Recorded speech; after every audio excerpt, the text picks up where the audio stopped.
talk, we sort of alluded to it, I think, but did we talk about preparing people for these meetings so they do have the information to hand? Yeah, like making sure if you're before you go in and you ask your team for feedback, they are armed with the data, right? So so I think that's a good point, Alistair. I'm thinking about some of the things that I've done to prepare for post-mortem meetings. And one is a high-level summary, right? So it's taking the roll-up of whatever you've put together, the SWOT feedback, it might be your data analytics. So what were the true data points and how you performed? Um, you want to make sure that you're aligning everybody with what the key objectives were and what the mission was. Um, and yeah, so I think those are the types of things I think that I pull together to make sure that we're working and we're aligned off of all of the information so that you can make sound decisions moving forward. And I think that's especially important when maybe you have a new team member with a group of more experienced team members, just so that they're prepped and they're feeling comfortable that they're prepped when they go in. So that's probably going to require some one-on-one time from you to set them up to succeed.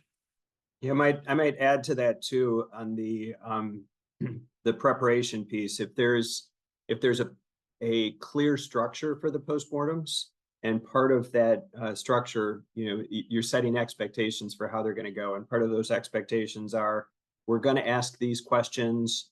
We're going to this is the process we're going to follow.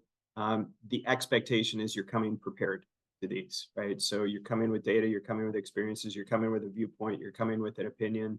So there should be no reason for everybody not to be deeply participating. So so putting out a structure and expectations for the postmortems is something I would add as well. Yeah, you know what? I think that that's so important. So sending out pre-reads, right?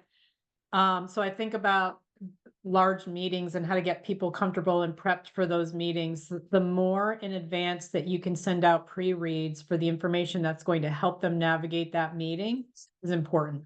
So I always try to get the pre-reads out if you're expecting interaction at least 24 hours ahead.